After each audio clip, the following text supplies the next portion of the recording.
Hello friends, welcome back கேபே ஸ்டோ channel நண்பர்களே. இன்றைக்கி இந்த வீடியோவில் மிக முக்கியமான எச்சரிக்கையான ஒரு ஜோதிட தாள்களையும் மிக அதிரடியான ஒரு ஆன்மீக தாள்களையும் இந்த வீடியோவில் தனுசு ராசிக்காரங்களுக்கு பார்க்க போகிறோம். ஸோ பார்க்குறதுக்கு முன்னாடி எதை பற்றிய தாள்களை பார்க்க போகிறோம் அப்படிங்கிறத இன்ட்ரோவில் ஷேர் பண்ணுறேன். எதை பற்றிய தாள்களை பார்க்க போகிறோம் அப்படிங்கிறத இன்ட்ரோவில் தெரிஞ்சுக்குங்க.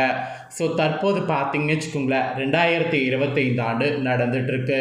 இந்த ஆண்டில் தமிழ் மாதமான 4வது மாதம் ஆடி மாதம் நிறைவடைய போகுது. ஆடி மாதம் நிறைவடைந்ததுக்கு பின்னாடி நெக்ஸ்ட்டு 5வது மாதமான தமிழ் மாதமானது ஆவணி மாதம் ஸ்டார்ட் ஆக போகுது. ஸ்டார்ட் ஆகக்கூடிய ஆவணி மாதத்தில் கிரகநிலைகள் எப்படி அமைந்திருக்குதோ அதை பொறுத்து ஒவ்வொரு ராசிக்காரங்களுக்கும் அதிர்ஷ்டமும் கிடைக்கும், இல்லைனா ஆபத்து வரும். அதாவது அந்தந்த ராசிக்காரங்களுக்கு கிரகநிலைகள் பொறுத்து பலன் கிடைக்கும். அந்த வகையில் இன்றைக்கி இந்த வீடியோவில் தனுசு ராசிக்காரங்களுக்கு என்ன பலன் கிடைக்குங்கிறத ஷேர் பண்ண போகிறேன். தனுசு ராசியில் பிறந்த நேயர்கள் இந்த ஒரு வீடியோவை ஸ்கிப் பண்ணாமல் பாருங்கள். உங்களோட ராசிக்கு ஆவணி மாதம் அதிர்ஷ்டமாக ஆபத்தா அப்படிங்கிறது தெரிஞ்சு அதற்கேற்ப நடந்து பயன் பெறுங்க. ஆவணி மாதத்தில் சூரியன் தான் ஃபஸ்ட்டு மாற போகிறாரு. ஏன்னா சூரியனுடைய இயக்கத்தை வைத்து தான் தமிழ் மாதமே கணக்கிடப்படுது. அந்த வகையில் சூரியன் கடகராசிலிருந்து விலகி அவருடைய சொந்த ராசியான சிம்ம ராசிக்குள்ளே வரப்போகிறாரு. அந்த அற்புதமான மாதம் தான் ஆவணி மாதம்.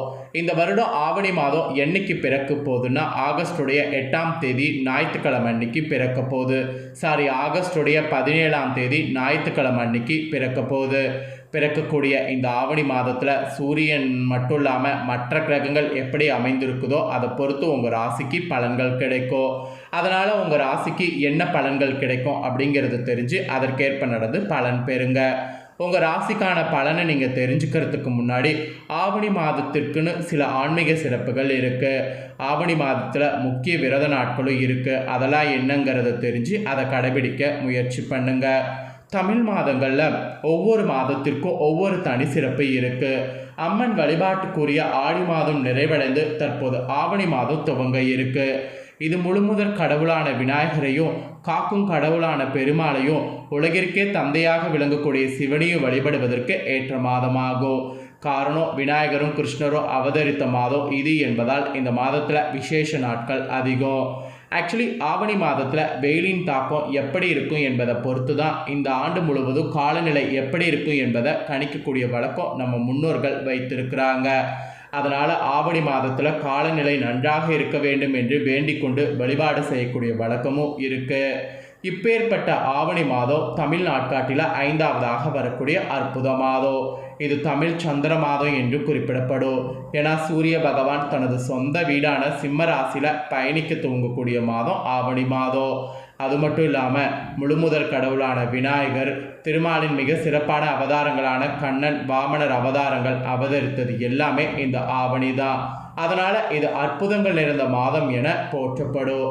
ஆக்சுவலி ஆன்மீக ரீதியாக மட்டும் இல்லாமல் ஆவணி மாதமானது ஜோதிட ரீதியாக சிங்க மாதம் என்றும் மாதங்களில் அரசன் என்றும் சிறப்போடு அழைக்கப்படும். என கேரளாவில் ஆவணி மாதமே ஆண்டின் முதல் மாதமாக கருதப்படுது.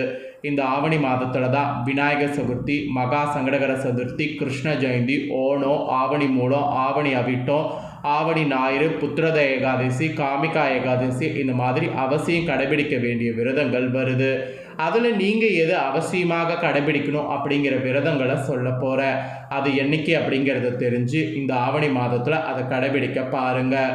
ஃபஸ்ட்டு வருவது விநாயகர் சதுர்த்தி. விநாயகர் பெருமான் அவதரித்த தினமானது விநாயகர் சதுர்த்தி என்று அழைக்கப்படும். ஆவணி மாதம் வளர்பிறையில் வரக்கூடிய சதுர்த்தியில் தான் விநாயகர் சதுர்த்தியாக உலகமெங்கும் கொண்டாடப்படும்.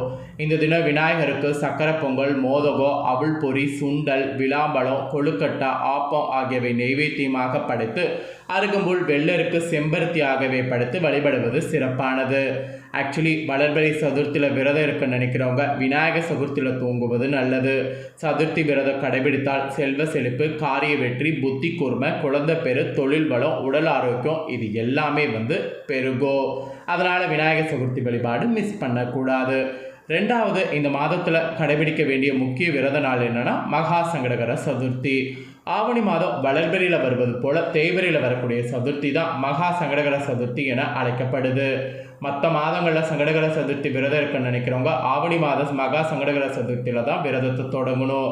சங்கடகர சதுர்த்தி விரதத்தின் போது பகல் முழுவதும் உண்ணாமல் மாலை வேளையில் விநாயகர் வழிபாடும் சந்திர தரிசனமும் செய்யணும். அதன் பிறகு விரதத்தை நிறைவு செய்யணும். சங்கடகர சதுர்த்தி வழிபாட்டின் போது விநாயகர் பெருமானின் 32 வடிவங்களில் ஒன்றான சங்கடநாதன கணபதி வடிவத்தை வணங்க வேண்டும்.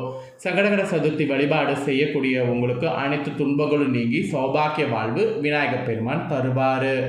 அடுத்ததாக மூன்றாவதாக இந்த மாதம் கடைபிடிக்க வேண்டிய முக்கியமான விரத நாள் கிருஷ்ண ஜெயந்தி.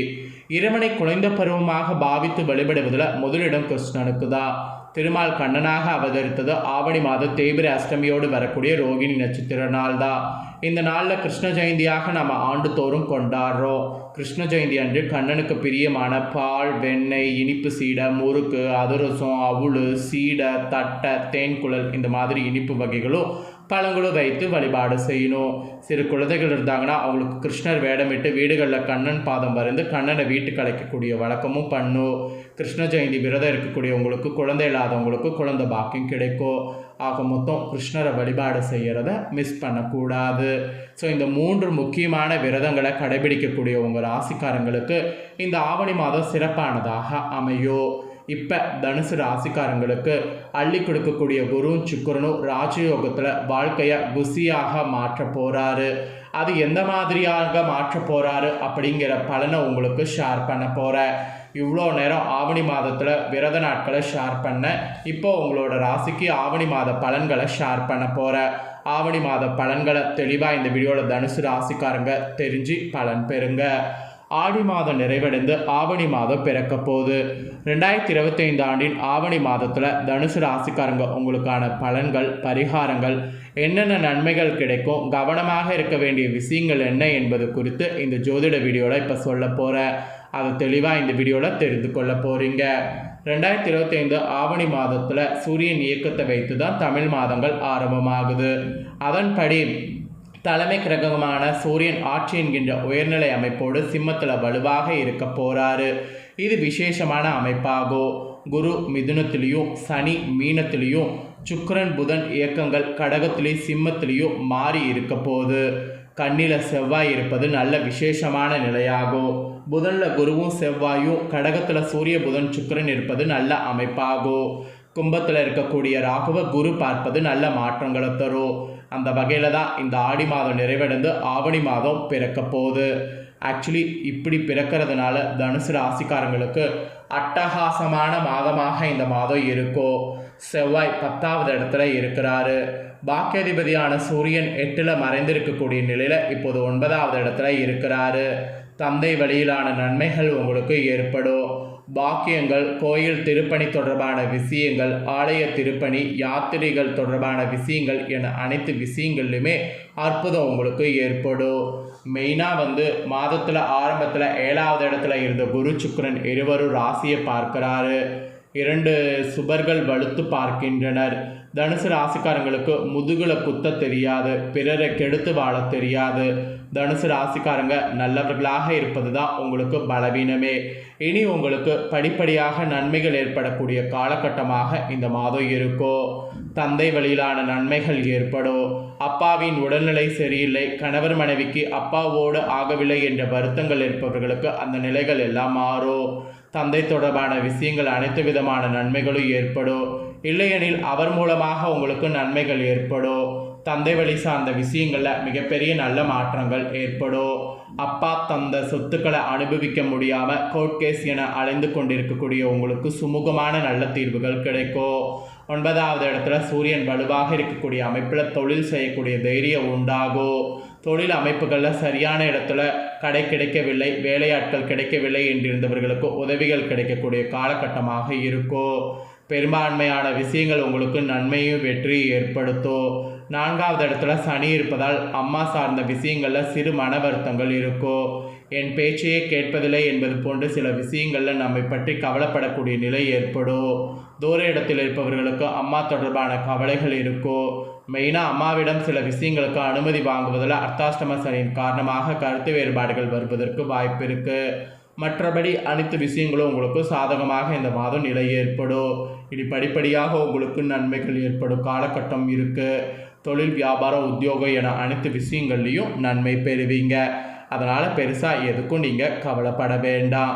இதுதான் உங்களுக்கு ஆவணி மாத பலனாக குறிப்பிடப்பட்டதை தெளிவாக இந்த வீடியோவில் உங்களுக்கு ஷேர் பண்ணிட்டேன்.